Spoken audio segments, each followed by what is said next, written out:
Pues Víctor Lainore, bienvenido. Pues muchas gracias por la invitación, Daniel. Víctor, me gustaría empezar hablando de tu trayectoria personal.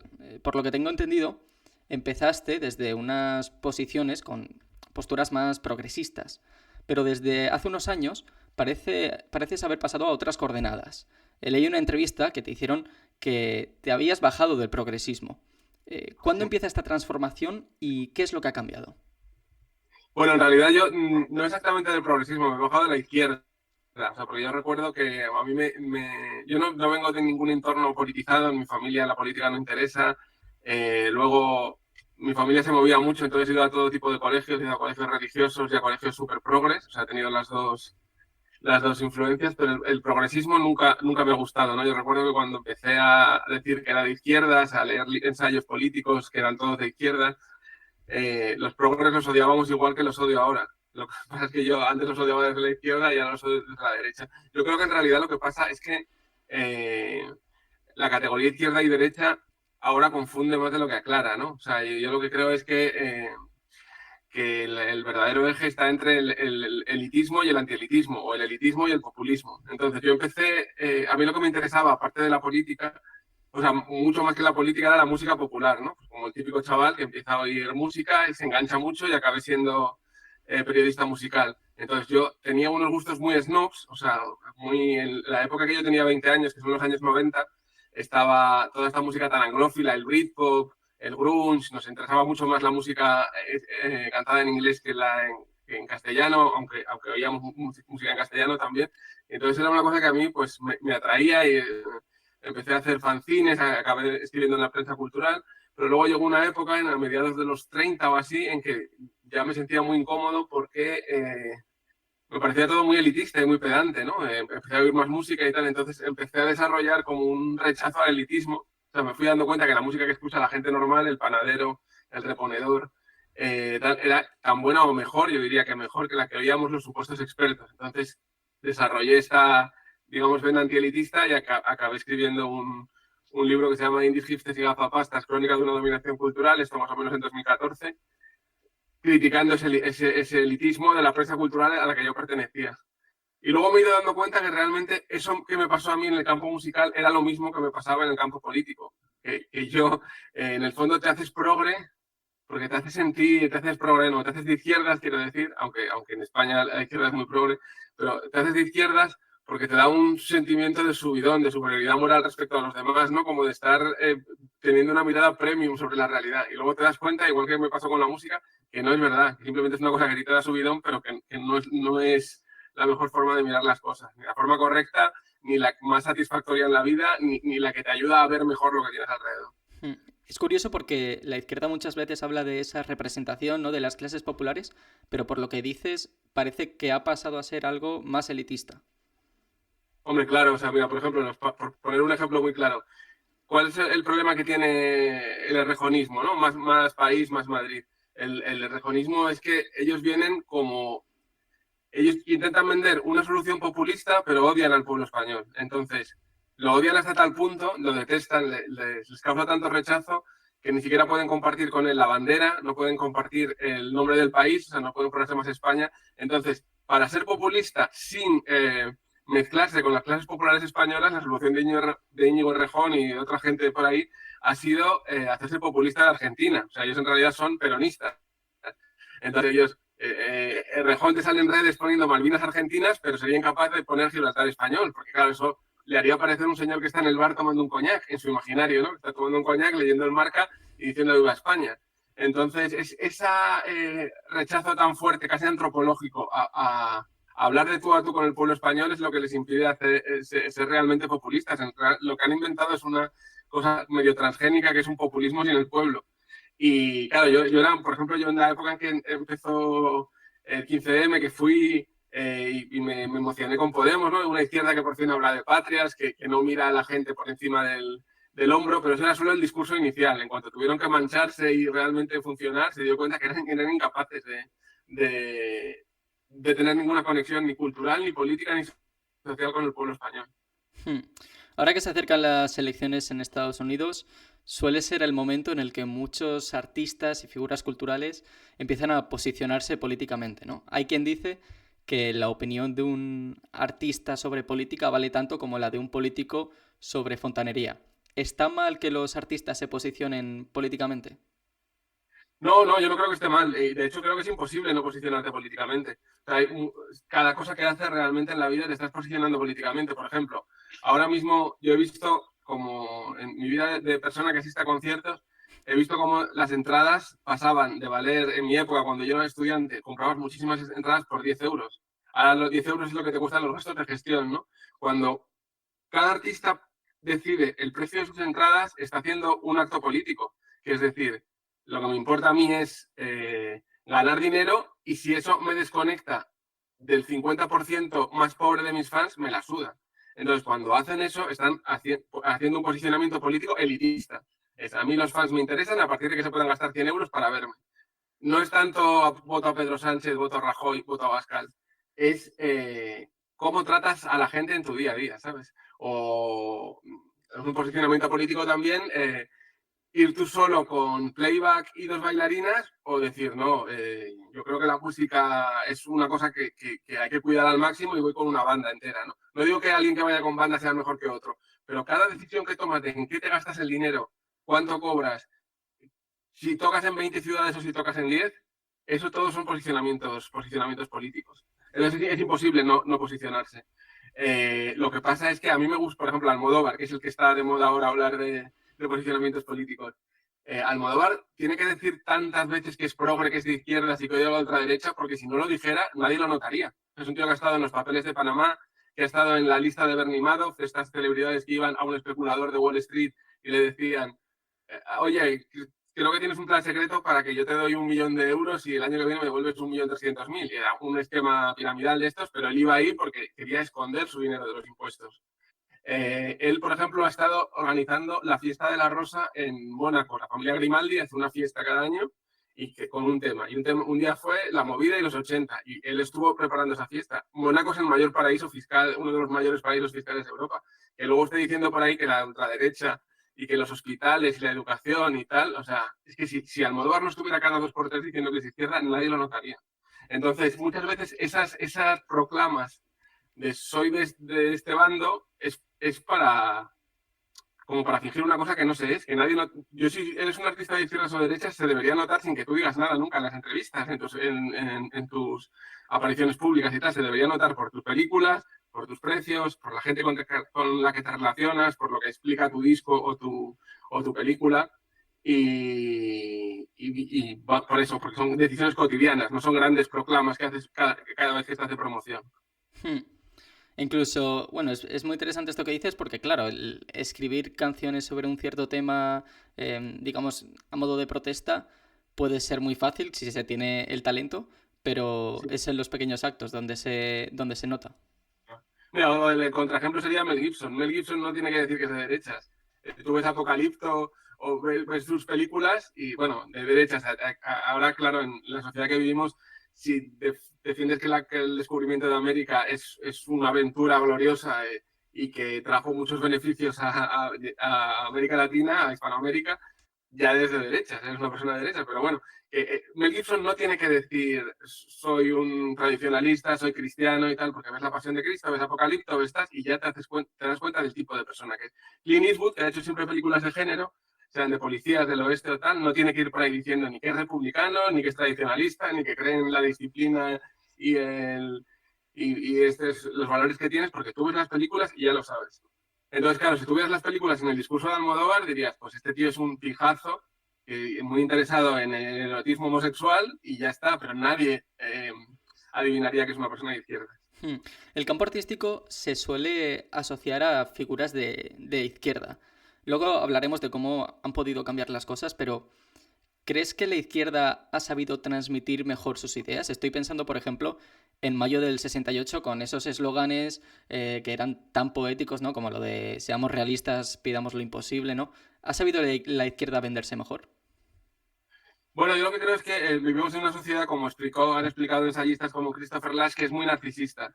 Entonces, en una sociedad muy narcisista, Los artistas, que ya es una categoría narcisista, porque, quiero decir, antes de los artistas estaban los artesanos, ¿no? Pero cuando llega el siglo XVIII se desarrolla la burguesía y ellos consiguen ser autónomos, quiero decir que ya, como tener un discurso propio, no tenían mecenas que les decían toma este dinero y haz esto, sino que consiguen un capital y dicen voy a hacer lo que me vaya dando la gana, pues eso fomenta el narcisismo más todavía. No digo que sea malo, pero que fomenta el narcisismo en una sociedad narcisista. Entonces, por eso son dominantes, porque los Javis, por ejemplo, son totalmente el centro de nuestra sociedad, ¿no? Unos tíos que están diciendo todo el rato lo guays, lo tolerantes y lo hedonistas que son todo el rato. Y qué guay, qué buen gusto tengo y mira lo que hago y tal. Pues eso, claro, eso es lo que hay totalmente. Mayo del 68 me parece crucial esto que saca, pero a mí el eslogan más crucial es prohibido prohibir, ¿no? Eso es una auténtica locura psicópata, lo del prohibido prohibido. O sea, ahora cuando vemos los escándalos de Puff Daddy, que es un tío que estaba haciendo unas fiestas, el rapero este estadounidense estaba haciendo unas fiestas como le ha dado la gana, ya la tiene, no sé, 500 personas demandándole porque metía droga en las bebidas para violar a las chicas. Bueno, estaban, sus fiestas tenían como 3 plantas y entonces, según iba subiendo, era más depravado cada cosa, ¿no? Pero era como crear un ambiente entre alcohol, drogas e intimidación a menores, intimidación de yo soy un artista y tal, en el que él hacía todo lo que le daba la gana, ¿no? Y ese tipo de cosas, prohibido prohibir, pues lo que acabas haciendo, si todo está prohibido prohibir, lo que acabas haciendo es acostarte con menores, ¿sabes? Y teniendo como él tenía 18 novias y una daba luz y se daba cuenta de que al mes siguiente su mejor amiga, que secretamente se estaba acostando con Puzadi, había tenido niños otra vez y tuvo 3 niños en el mismo año de 2 mujeres diferentes. ¿Sabes? Ese tipo de soy un artista, mi sensibilidad es especial, puedo hacer lo que quiera, a lo que te lleva es eso, a una especie de locura, a creer que Dios, ¿no? Y eso es lo que hay mucho en los ambientes artísticos. Todo esto que pasó con Jeffrey Epstein, que es el amigo este de las élites, de las celebridades, tanto artísticas como políticas, que montaba unos vuelos a una isla especial y ahí había orgías con menores y tal, y que el tío le meten en la cárcel y curiosamente se suicida cuando la cámara de la cárcel tiene un error, entonces, o sea, un fallo técnico, entonces no se graba su suicidio, o sea, que es una cosa que le han matado claramente, o sea, no se tratan como subnormales, que hace eso porque conocía demasiados secretos de gente importante, tiene que ver con esa ética del prohibido prohibir de mayo 68, de nosotros somos las élites y no tenemos nada prohibido porque somos semidioses. Entonces, esa es una sensibilidad que está muy, muy presente en el mundo artístico y en las élites y bueno, que hace el mundo un sitio mucho peor, claro. Y sin embargo, esa capacidad de venderlo bien hace que produce esa especie de amnesia en la gente para que los tomen como referentes.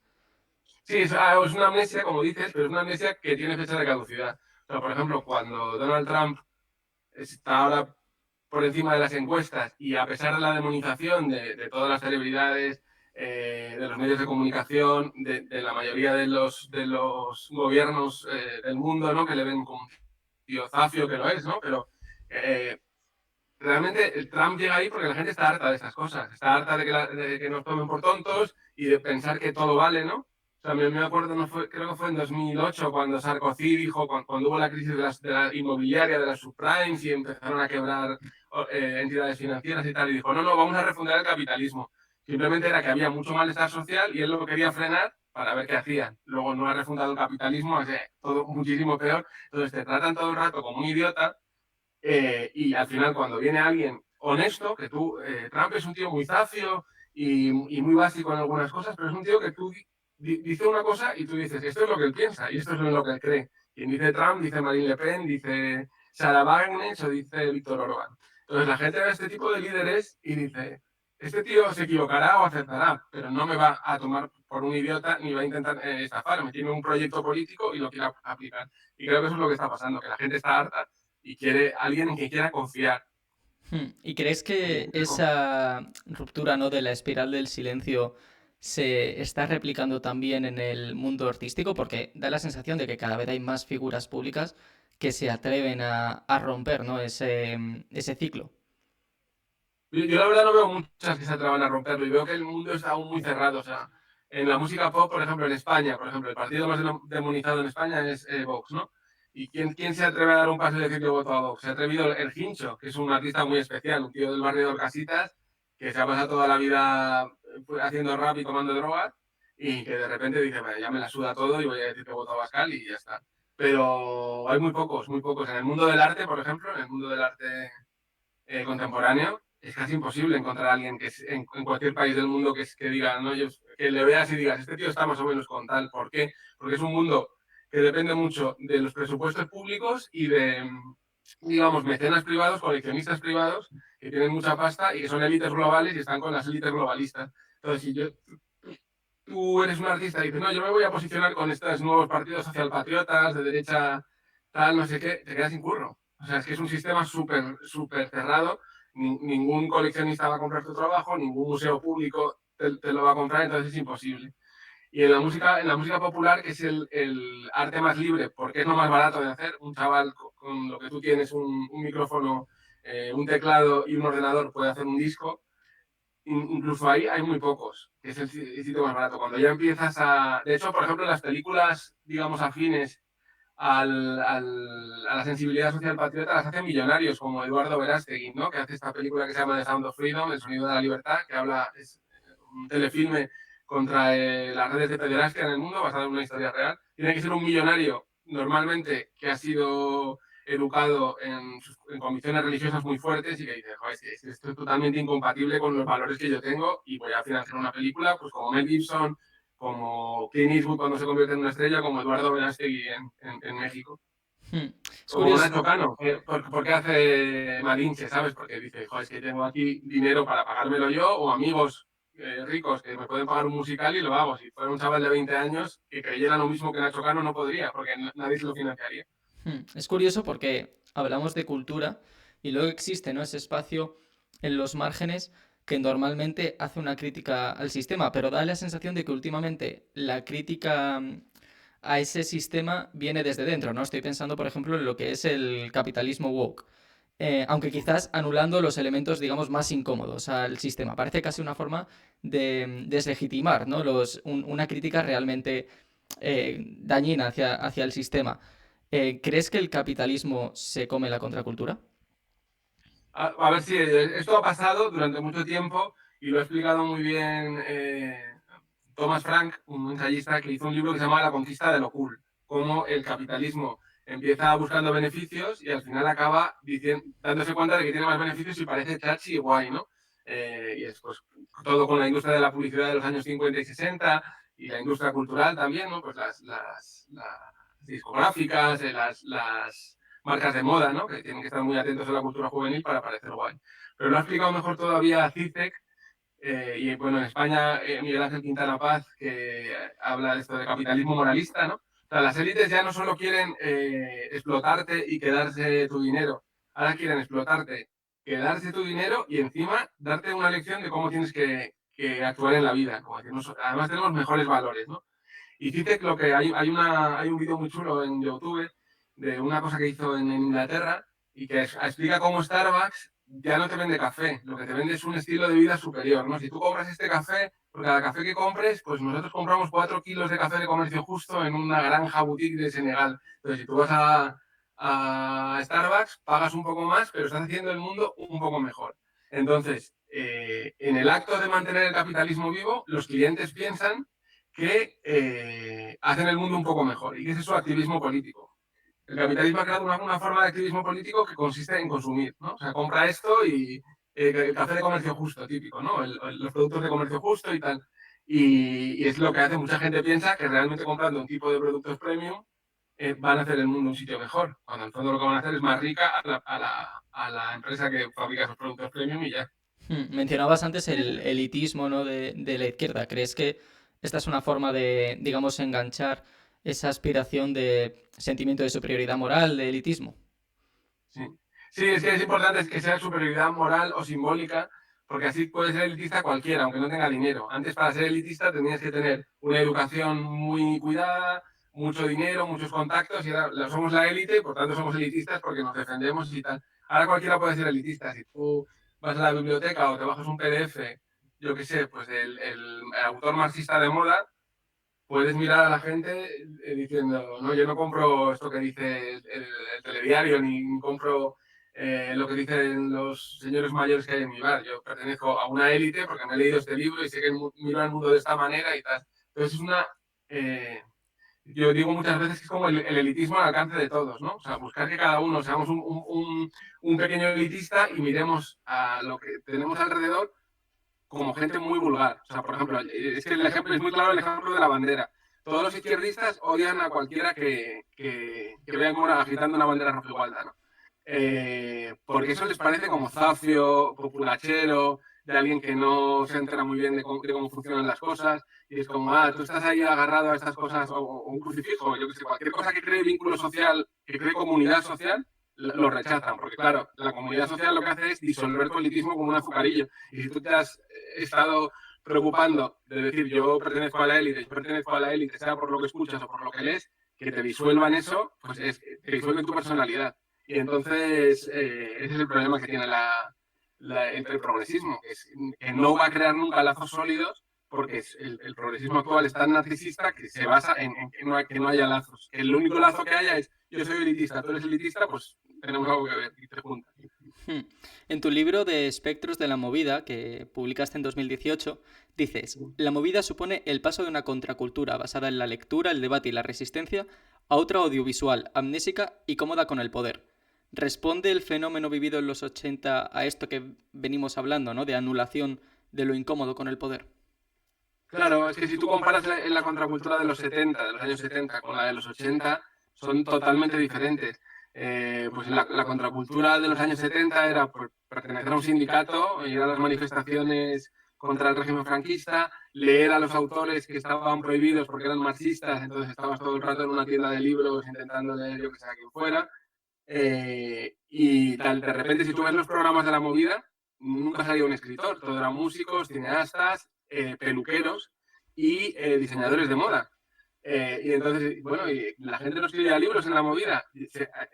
La movida estaba basada en la noción de que la alta cultura, incluso escribir libros, era una cosa como aburrida.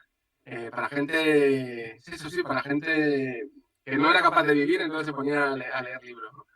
Y si ves todos los programas culturales de la época, ves que los escritores están absolutamente proscritos.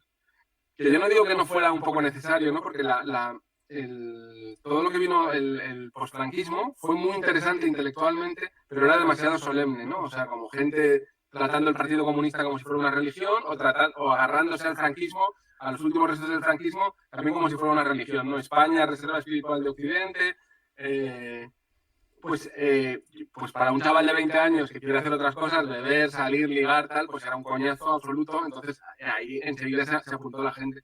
Pero claro, una cosa es que sea necesario en un país que tiene traumas y singular y tal, que haya 5 o 10 años de un poco de relax y vamos a tal, y otro convertirlo en algo que sea un paradigma eterno, porque desde los años 80 hasta ahora, desde Almodóvar hasta los Javis, no ha habido otra propuesta cultural del sistema para la gente joven que todo esto, que es como te contaba con lo de Citrek, una especie de, no, tú vas a mejorar el mundo comprando lo que nosotros te digamos, las películas de Almodóvar, lo de los Javis, el último grupito de moda, la última tendencia sexual de moda, que era ser marica a lo mejor en los 70 o ser queer o trans ahora, ¿no? O sea que ellos te quieren vender que lo interesante está en las tendencias sociales, culturales de consumo y no en el debate intelectual. Y eso en España lo llevamos sufriendo desde los años 80 hasta 2024. ¿Contribuyó esto a tu decepción o a tu huida de la izquierda? Sí, totalmente. O sea, si es que en el fondo, claro, eso, en mayo del 68 se ve muy bien, porque en el fondo la movida y los 80 son la llegada de un montón de tendencias que hay en Occidente a España, todas a la vez y de golpe, ¿no? O sea, la revolución sexual aquí no había habido, porque Franco pues había sido un parapeto para eso. Mayo del 68 no había llegado. La revolución del gran consumo, las multinacionales y tal, todo el cambio de publicidad este que se ve en series como Mad Men, ¿no? De una publicidad que vende productos a una publicidad que vende estilos de vida, tampoco había habido. Entonces, se muere Franco y esto llega todo de golpe y de forma muy confusa y con un montón de dinero que aparece de un montón de sitios. Entonces, eso para el país, en mi opinión, ha sido un shock que no hemos sabido ni cuestionar ni manejar en 40 o 50 años, ya llevamos. Al mismo Entonces, tiempo, claro, seguimos viendo en la movida. sí, al mismo tiempo, uno podría decir que se nos ha hecho más fácil, ¿no?, acceder a esas formas de producción realmente contraculturales, ¿no? Estoy pensando, por ejemplo, en Internet.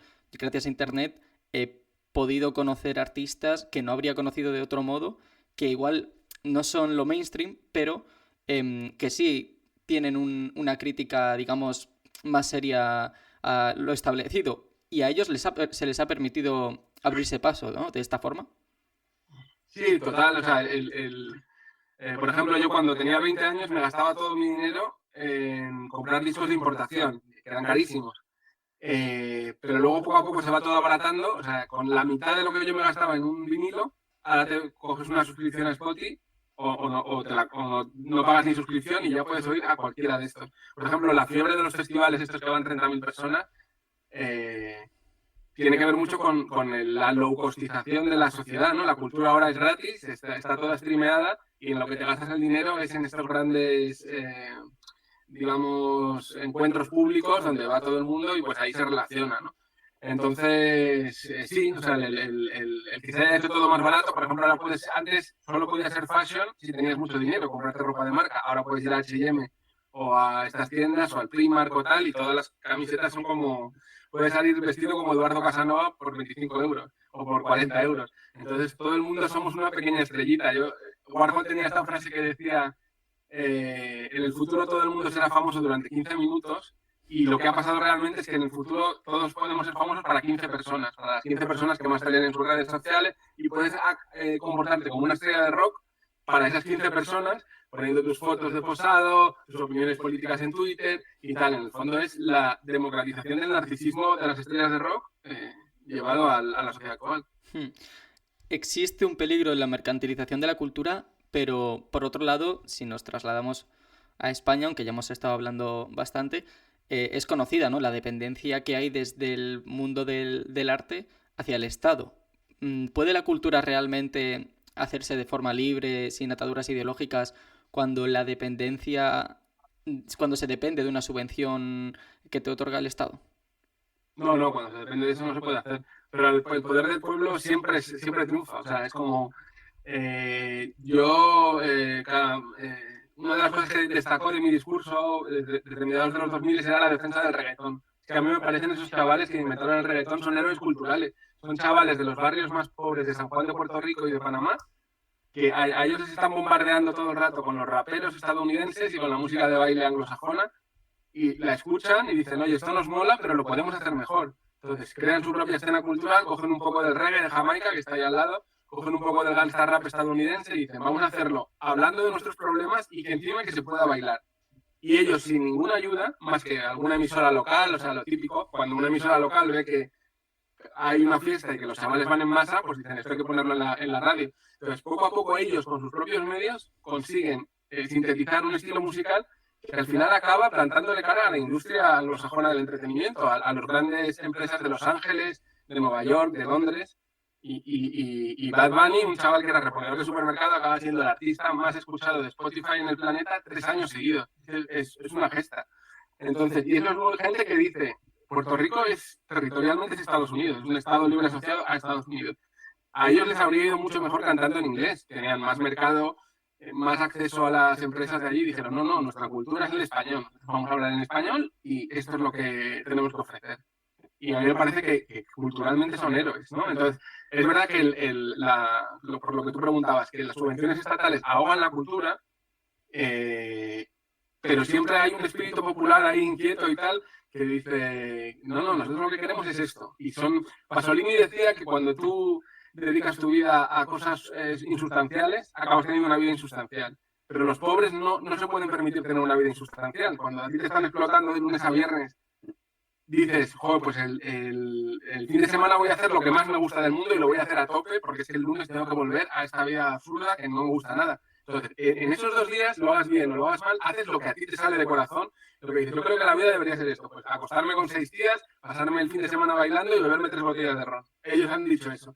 Y tienen talento y han conseguido que todo eso se haga con una banda sonora muy interesante y por eso han triunfado culturalmente. Pero cuando tú lo tienes todo, tus padres te compran la ropa, te dan dinero para discos, bueno, tu vida autónoma no empezará hasta que acabes la universidad privada que te vamos a pagar. pues tu vida es como, bueno, a ver qué está de moda, voy a ver por internet qué es lo que me hace parecer guay y tal. Y claro, ese tipo de sujetos acaban haciendo una cultura muy insustancial, porque lo único que les preocupa es molar dentro de su grupo de amigos. Y la música que acabaron haciendo pues, en los 2000 los niños ricos ingleses y británicos era aburridísima. O sea, me aburría a mí que tenía que oírla y claro, hoy es lo que hacen los chavales pobres que realmente se están expresando una necesidad humana sustancial y se nota mucho la diferencia. Hablas de que los medios para producir y para acceder a ciertos productos culturales, digamos, se han generalizado, se han democratizado. ¿Crees que se ha roto esa idea de que hay ciertos productos culturales que están hechos para las bases o para las clases populares y hay otros que están hechos para las élites? ¿O nos hemos vuelto más homogéneos en ese sentido? Sí, totalmente homogéneos, que es lo que avisó Pasolini, ¿no? Que él decía, el fascismo tenía a la iglesia y al ejército, pero el capitalismo en la sociedad de consumo tiene un arma mucho más potente que es la televisión, ¿no? Entonces, claro, la televisión lo que produce es imágenes homogéneas que buscan para vender productos homogéneos, o una empresa de Roma o de Nueva York lo que le interesa es que su producto se venda en todo el mundo. Para eso necesita una mirada homogénea, o sea, no ir país a país viendo lo que cada uno quiere. Entonces, claro, a mayor homogeneidad, más contentos están las élites. Pero ¿cuál es la pregunta? Perdona, que igual me he No, perdido. si nos hemos vuelto más homogéneos en ese consumo, acceso a la producción cultural. Sí, sí, claro, es mucho más homogéneo. El sistema ha sido un rodillo y lo ha conseguido, como advirtió Pasolini. Por ejemplo, una pista de que el reggaetón era algo diferente. O sea, cuando en España en 2004 o 2003, creo, se edita el primer recopilatorio que se llamaba El disco del reggaetón, en el libreto del CD, del compacto, venía un abecedario, que era un glosario de términos, porque tú sabiendo español no entendías de qué estaban hablando. Había muchísimas palabras que eran jerga de Puerto Rico. Entonces venían ordenadas alfabéticamente todo esto. Y decía, esto es gente que ha hecho este producto cultural para divertirse, sin pensar en que se iba a vender 500.000 de copias en España o 300.000 en Austria o tal, porque le salía así. Entonces, claro, no tienen esos códigos que tiene la industria cultural y hay que poner un libreto para que te enteres de qué están hablando. Y eso, pues es una pista de cómo una cosa viene de abajo o una cosa ha pasado por la picadora y viene de arriba. El otro día escuchaba a Juan Manuel de Prada decir que la globalización nos ha hecho pensar que nuestras canciones le tienen que gustar a un tío de Sydney o de Texas, cuando lo realmente importante es que refleje el sentir de nuestro pueblo, ¿no? De nuestra tierra. Claro, totalmente. Bueno, Juan Manuel, que es muy pasoliniano, además de otros autores, es una persona cultísima y que ahora te lees cosas que escribía hace 20 años y te das cuenta de lo lúcido que era y lo bien que veía cosas que otros no veíamos. Sí, eso, una paradoja que es muy interesante es por qué de Estados Unidos todos los géneros que graban musicalmente triunfan en todo el mundo, menos uno, que es la música country. La música country no tiene grandes superventas. Esa es la más pegada a la tierra. Es una música que tú la escuchas y están hablando todo el rato de cosas que pasan en su pueblo, de cosas que pasan en su rancho, en su granja, en tal. Y es muy raro que un artista country venda internacionalmente, porque ellos están haciendo esa música para compartir entre ellos y para expresar sus problemas humanos.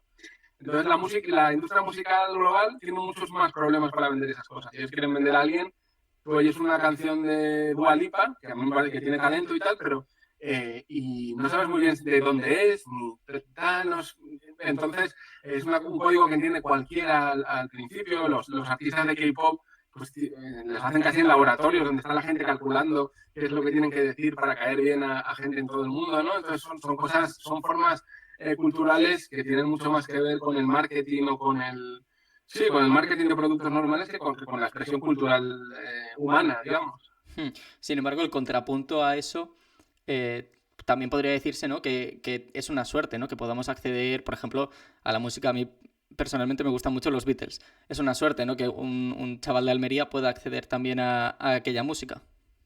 Claro, pero es que los Beatles, por ejemplo, que tú pones, son un buen ejemplo, ¿no? Porque eran unos chavales de clase trabajadora que, a los que normalmente Inglaterra es uno de los países más, digamos, elitistas que hay. Ha hecho del elitismo una especie de emblema nacional.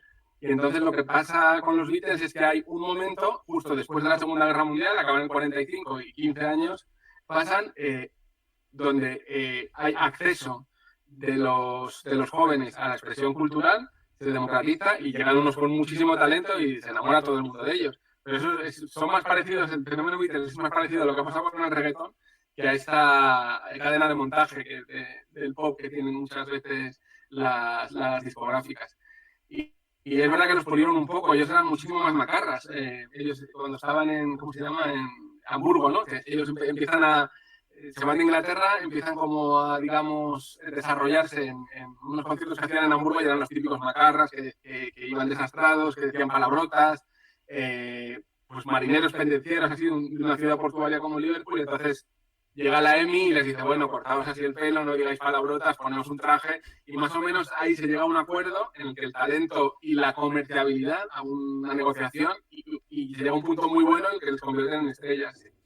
Pero son una boy band también, una boy band, pero que se venía con muchísimo talento detrás y que por eso brillan. Estaba pensando que si la cultura aspira a reflejar ese sentir, ¿no? Ese espíritu de nuestro tiempo, de nuestra tierra, parece incompatible con la corrección política, ¿no? Es imposible llegar a buenos productos culturales si uno no está dispuesto a arriesgar. Yo creo que esto es algo que se ve muy bien con el humor, ¿no? El buen humorista es el que logra sorprenderte, el que choca con ciertas convenciones y llega a un sitio en el que pensabas que no se podía llegar. No se puede conseguir esto si uno está preocupado con caerle bien a todo el mundo, ¿no? Claro, claro, claro. Bueno, de hecho, el humor en España yo creo que si vas siguiendo la evolución del humor, te das cuenta pues, de la historia del país, como en todos sitios, ¿no? Por ejemplo, las películas de Paco Martínez Soria están denostadas, ¿no? Con una cosa que, bueno, denostadas entre cierta crítica cultural, porque luego tú hablas con la gente y le tienen mucho cariño, ¿no? O sea, son películas que tú veías, mi generación veía con sus abuelos y tal, y hablan del shock de una gente que vivía en medios rurales y que por el desarrollo histórico tiene que irse a las ciudades y cómo Paco Martínez Soria es un tío que estaba siempre incómodo, ¿no? Normalmente ves las películas y estaba incómodo con cosas que nos incomodan a nosotros, porque son incómodas. Pues con la explotación, con vivir en un piso pequeño donde no puedes tener una familia extensa, con tener que irte al otro punto de la ciudad a trabajar y no poder ver a tus hijos. O sea, son películas que ahora parecen como de crítica social. Y ahora ves también, por ejemplo, el humor español, de las series como las de los hermanos Caballeros, Aquí no hay quien viva, La que se avecina, Machos Alfa, El Pueblo, hablan muchas veces de eso, de cómo la ideología woke no encaja en la sociedad española, porque es una cosa que parece pedante y ridícula. Normalmente si tú en la cena de Navidad de tu familia te pones a decir cosas woke, lo que vas a hacer es que se ría todo el mundo de ti. ¿No? Estés en la clase social que estés, ¿no? Estés flipado, ¿qué haces?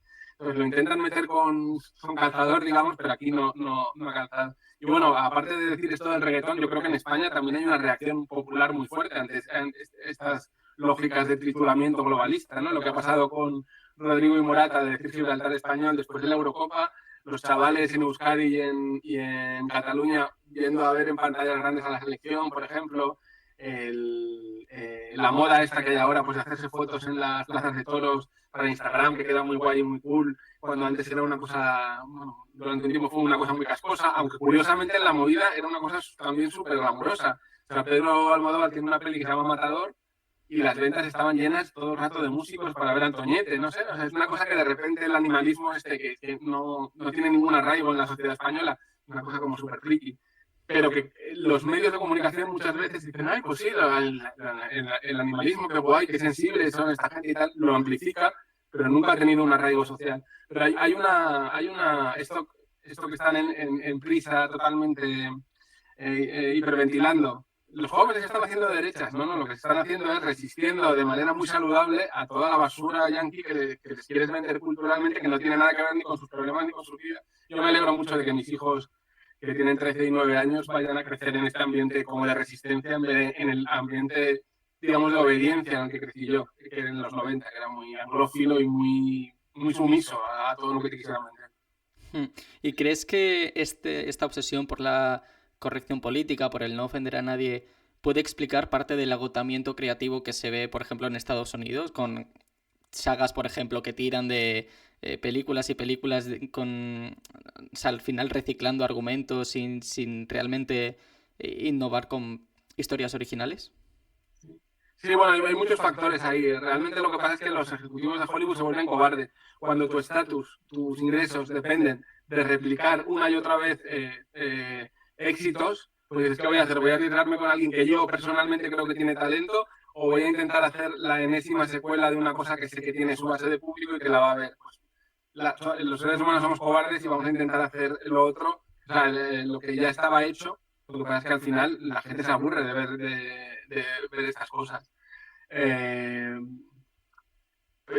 sí, eso básicamente. Lo que pasa es que el wokismo humanamente es que es muy poco interesante. O sea, bueno, por ejemplo, la corrección política. ¿Cómo nace la corrección política? La corrección política nace en un momento en el que la clase, digamos, los blancos todavía eran dominantes socialmente y dicen, bueno, no te voy a dar las mismas oportunidades que a mí, a los negros, a las mujeres y tal, pero tampoco te voy a tratar mal. O sea, te voy a decir, por favor, gracias, te voy a llamar como tú me digas, ¿qué quieres? ¿Que te llame afroamericano? Te llamo afroamericano. Vas a seguir teniendo una posición subordinada socialmente, pero yo te voy a hablar como, ay, cookie, tal, no sé qué. ¿Eso qué avance es? Bueno, puede ser un avance porque en tu vida cotidiana no tienes un jefe que te dice, tú, puto negro, tráeme un café, pero lo que hace es perpetuar, más que cuestionar, lo que hace es perpetuar las relaciones de dominación que había en esa sociedad, ¿no?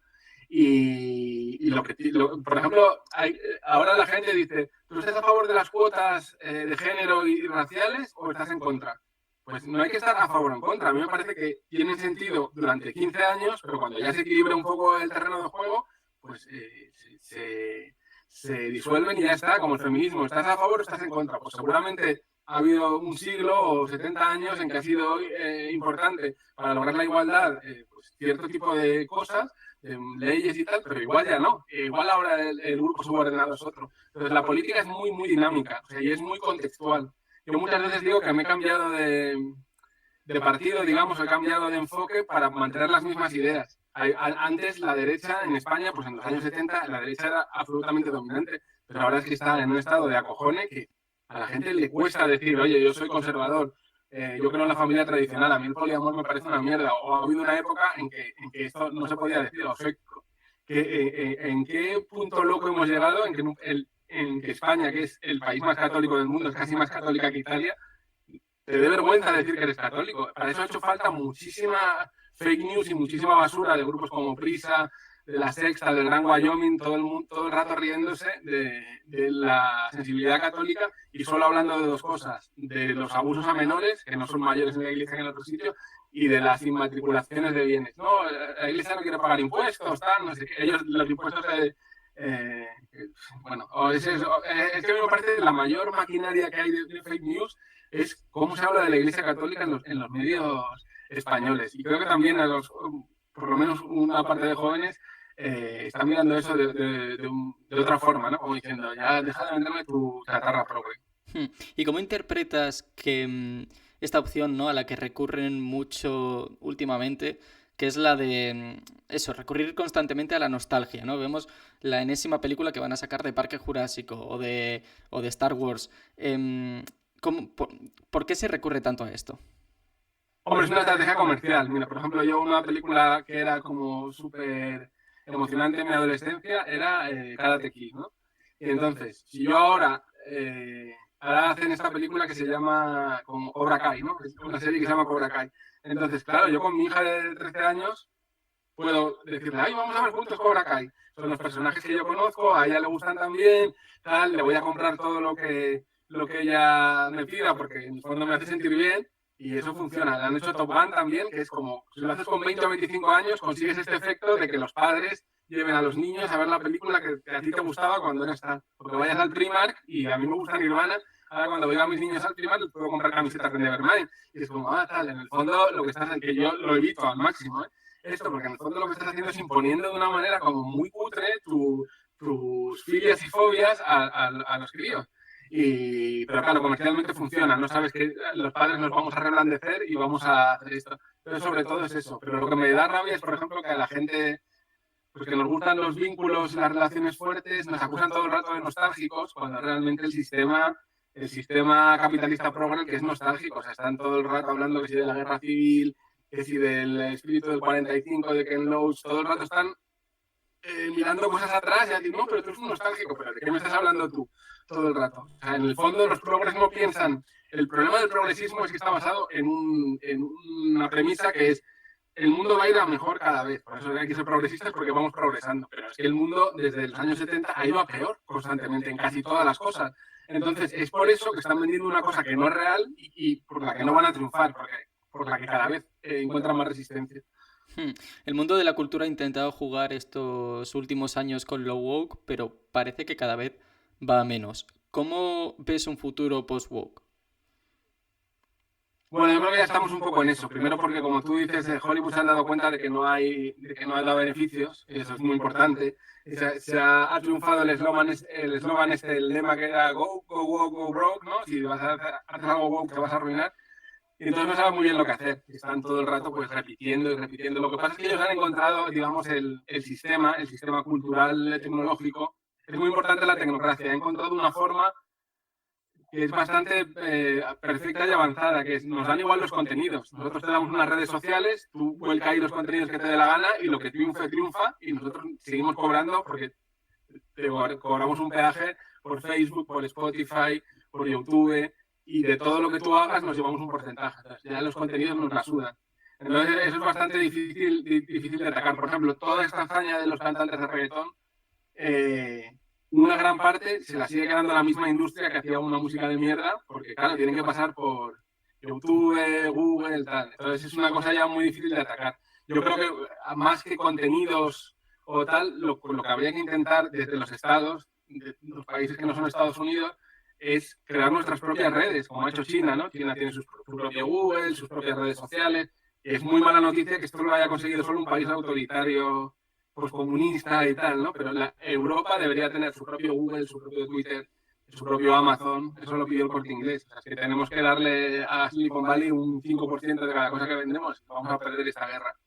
Entonces creo que ya la industria no está tan pendiente de qué contenidos venderte, sino de qué estructuras tecnológicas formar para ganar siempre. O sea, hay una cosa que a mí me da mucho miedo, que es que el mayor almacenador de datos en la nube del ejército estadounidense es Amazon, ¿no? Ellos tienen un espacio ahí y los secretos militares estadounidenses los patrocina Amazon. Si Amazon comete un delito o un abuso, le va a tener que controlar el Estados Unidos. ¿Cómo vas a controlar a la persona que es la dueña de tus secretos militares? O sea, llega un momento como cuando hubo la crisis de los bancos que decían, hay bancos que son demasiado grandes para caer. Esto es una broma comparada con Silicon Valley. O sea, hay grandes conglomerados tecnológicos que son demasiado grandes para caer, porque tienen todos los secretos del Pentágono y de la Casa Blanca almacenados en sus sitios de almacenamiento de datos. Entonces, lo que ya en los contenidos les parece una chorrada. Lo que les importan es las estructuras tecnológicas que les ponen en una posición dominante muy difícil que es muy difícil que les bajen de ahí. En el libro reproduces un diálogo entre el activista Jerry Rubin y Daniel Cohn-Bendit, también el activista francés, en el que este le reprochaba a Rubin haber girado a la derecha. Quiero leerle la respuesta de Rubin a los oyentes. En los años 60 la izquierda tenía todas las ideas. El debate se centraba en el interior de la izquierda. Se trataban todos los temas importantes. La familia, el matrimonio, el sexo, la creatividad, la política exterior. La derecha no tenía ninguna idea. Solo mascullaba unos cuantos tópicos sobre Dios, la madre, la patria y el militarismo. En los años 70 esto se invirtió lentamente. Hoy la izquierda ha quebrado y es la derecha la que desarrolla ideas interesantes. ¿Ha pasado a ser contracultural ser de derechas?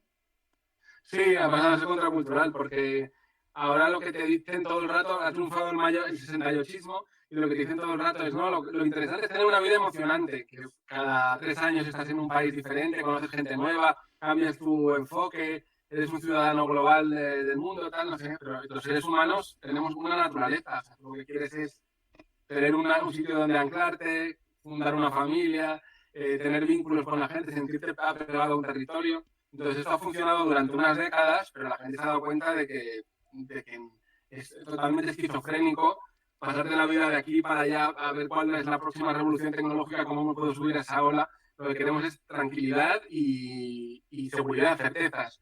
¿No? Entonces eso es lo que están dando lo que están ofreciendo los partidos y las organizaciones que se llaman de extrema derecha o tal, que puedes llamarlas de muchas formas, de antiprogresistas hasta de autodefensa, ¿no? De autodefensa de unas estructuras globales que te están expropiando todo el rato. Antes era normal tener una casa y ahora está la gente compartiendo habitaciones a los 50 años después de que te divorcias, con unas situaciones de miseria material muy fuertes, ¿no?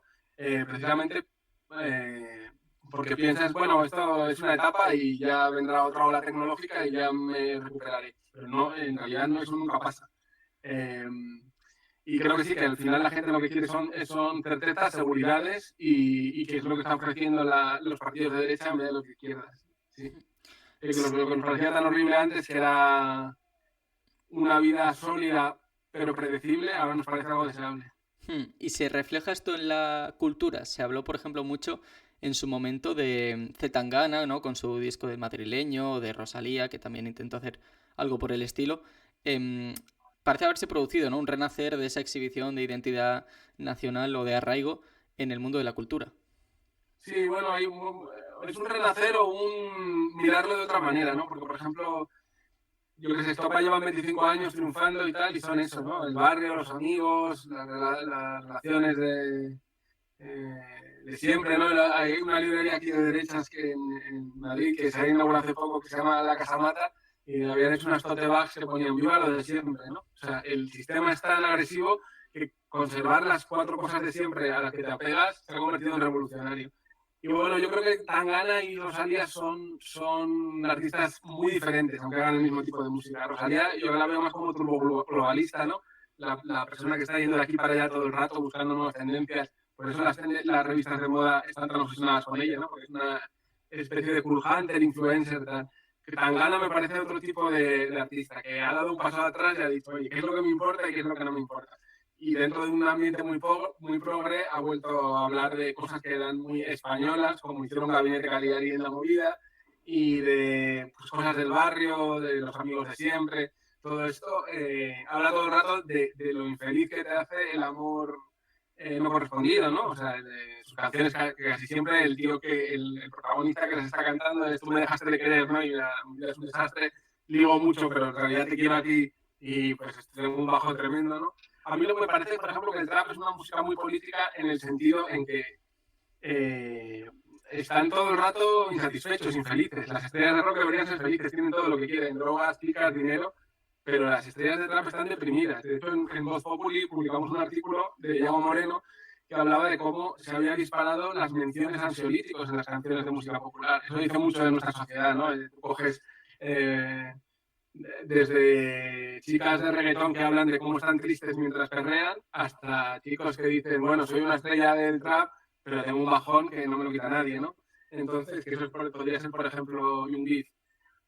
Y eso dice mucho de nuestra sociedad, que ni siquiera las élites simbólico-culturales parecen estar felices en sus canciones, ¿no? Si tú ves las canciones de los 50, los 60, Elvis Presley o Manolo Escobar, están alegres todo el rato, están en una posición muy guay, lo están pasando bomba, aunque tengan sus bajones también, pero en general son gente feliz. Frank Sinatra o quien sea, pero ahora estamos todos parando la cabeza. ¿No? ¿Y crees que esta tendencia seguirá proyectándose, digamos, en el futuro? Bueno, yo creo que es muy importante, a mí no me gusta hacer profecías y creo que es muy importante conservar la noción de que el futuro no está escrito. Porque si dices, no, por ejemplo, en la izquierda está muy de moda un pensador que es muy inteligente y que aporta cosas muy chulas, que se llama Mark Fisher, que es un tío súper depresivo, que se suicidó. Y todo el rato está hablando, no sé, es como, a mí me suena cuando le leo, que es muy lúcido en los análisis, pero como Radiohead, ¿no? Unos tíos que están todo el rato como súper tristes, depresivos y tal. Creo que ese marco mental es derrotista. O sea, si no te miras con un poco como de ánimo y de coraje a lo que te viene delante y dices, esto está por escribir y vamos a quedar entre todos y vamos a cómo nos defendemos de esto que ha pasado, de esto que va a pasar, qué podemos aceptar. Y no es una cosa que te vaya a poder decir alguien a quien hagas una entrevista. Tienes que juntarte mucha gente, hacer comunidad y entre todos hacer una apuesta en común y verlo.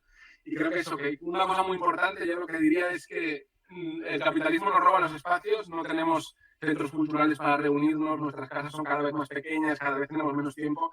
Creo que la mejor resistencia es encontrarnos en sitios comunes y hablar. Y entre todos ver cómo nos defendemos y qué proponemos para tener una vida mejor que nos intentan robar. Pues, Víctor Lenore, Muchísimas gracias. Tenía muchas ganas de hacer esta entrevista y la he disfrutado mucho. No sé si quieres añadir algo antes de terminar. No, no, agradecerte también tu tiempo y la posibilidad de charlar. Y creo que nos hace falta mucho eso a los periodistas culturales. Estamos muy metidos en redacciones todo el rato con gente muy parecida a nosotros y todo lo que sea hablar con gente de otras partes y ver qué les interesa del discurso y qué no, lo único que hace es mejorar las cosas que decimos. Daniel. Pues Víctor Lenore, muchas gracias.